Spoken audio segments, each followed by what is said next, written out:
el mundo nunca ha debido tanto dinero. Y eso podría cambiarlo absolutamente todo. Y no estoy exagerando. No es una predicción alarmista. Es una realidad respaldada por cifras que siguen rompiendo récords. Gobiernos, empresas y ciudadanos como tú y yo vivimos en una economía sostenida por deuda.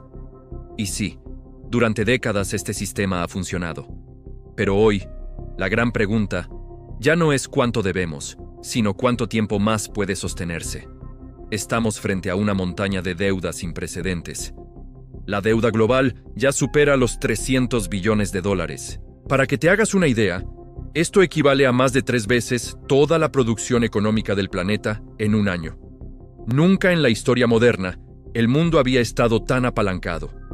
Esta deuda se divide en 3 grandes bloques: la deuda pública de los gobiernos, la deuda corporativa de las empresas y la deuda privada de los hogares. Y lo más preocupante es que los 3 sectores han alcanzado niveles históricos al mismo tiempo. Entonces, ¿cómo llegamos hasta aquí?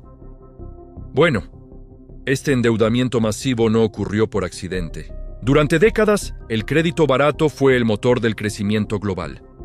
Tras la crisis financiera de 2008, los bancos centrales de todo el mundo, como la Reserva Federal o el Banco Central Europeo, redujeron las tasas de interés a mínimos históricos.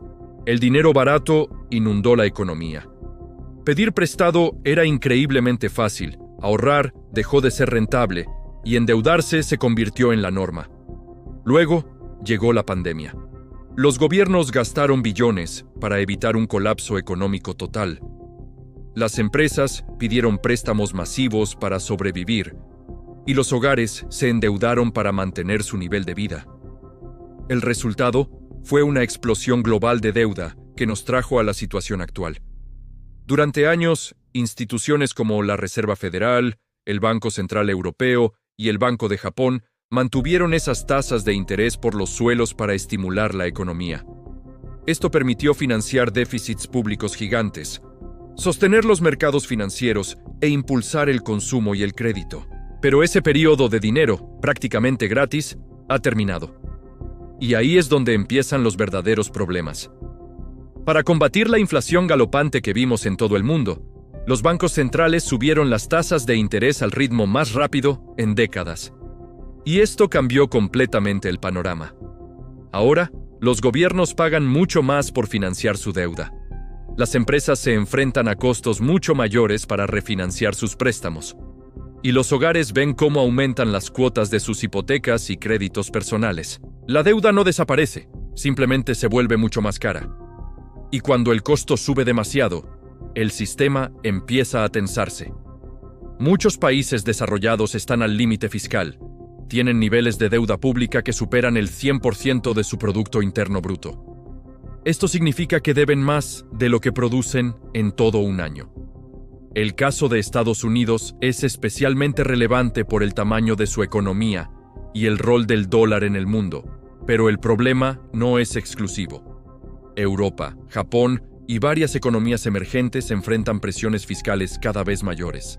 El gasto en intereses está aumentando a una velocidad de vértigo. Y cada dólar o euro que se destina a pagar la deuda es un dólar que no se invierte en crecimiento, en infraestructura, en sanidad o en educación. Luego tenemos a las llamadas empresas zombie. Durante los años de tasas bajas, muchísimas empresas sobrevivieron únicamente gracias al crédito barato. No eran especialmente productivas ni rentables, pero podían refinanciar su deuda constantemente y seguir operando. Con tasas de interés más altas, este juego se acabó. Refinanciar es mucho más caro. Sus márgenes de beneficio se reducen y el riesgo de quiebra aumenta drásticamente. Esto podría provocar una ola de cierres y consolidaciones que afectaría al empleo a nivel global.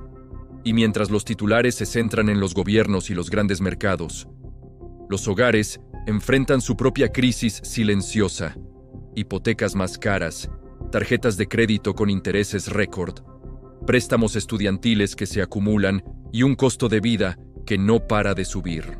En muchas economías, las familias destinan una porción cada vez mayor de sus ingresos simplemente a pagar deudas. Esto, lógicamente, reduce su capacidad de consumo. Y el consumo es el motor principal de la mayoría de las economías del mundo. Si la gente no gasta, la economía se frena. Ahora, es importante entender que la deuda no siempre es mala.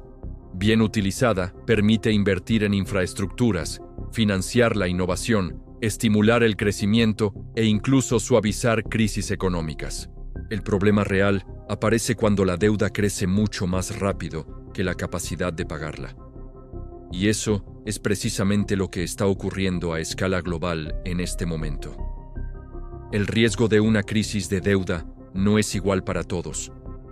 Las naciones que emiten deuda en su propia moneda, como Estados Unidos o Japón, tienen más flexibilidad, pero los países emergentes que se han endeudado en moneda extranjera, como el dólar, son mucho más vulnerables.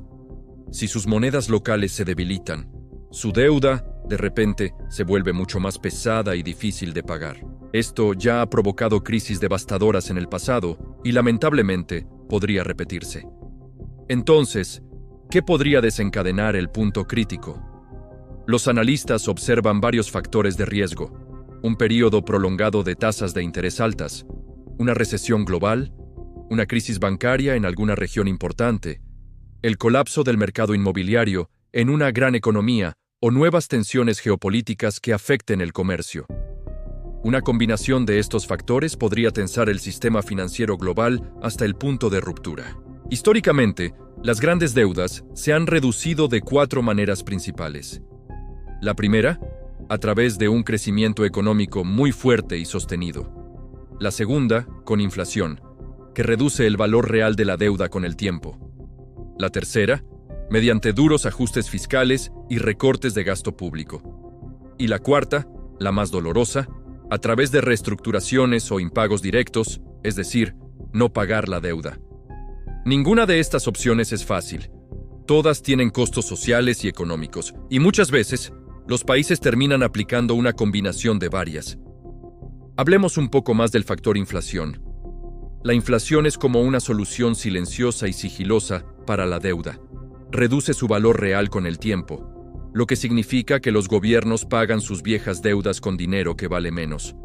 Suena bien para ellos, ¿verdad? Pero la otra cara de la moneda es que la inflación también destruye el poder adquisitivo de la población. Es una solución socialmente muy costosa que empobrece a los ciudadanos. Y uno podría pensar, bueno, el mundo ya ha tenido grandes niveles de deuda antes. ¿Por qué este momento es diferente? Hoy existen factores únicos que complican enormemente el panorama. El envejecimiento de la población en muchos países desarrollados, un menor crecimiento demográfico, los crecientes costos sanitarios, la costosísima transición energética para combatir el cambio climático y un aumento de las tensiones geopolíticas a nivel mundial. Todo esto presiona las finanzas públicas y limita las perspectivas de crecimiento económico, que es la salida más deseable a este problema. Todo indica que la era del dinero fácil y el crédito ilimitado ha terminado. Los mercados financieros ahora exigen mayor disciplina fiscal a los gobiernos. Los inversionistas analizan con mucho más cuidado el riesgo de prestarle dinero a un país. Y los bancos centrales se enfrentan a un acto de equilibrio muy delicado. Necesitan controlar la inflación sin provocar una crisis financiera que lo arrase todo.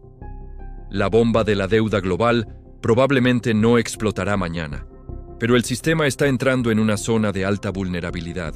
Durante años, el mundo pudo endeudarse sin sufrir consecuencias inmediatas.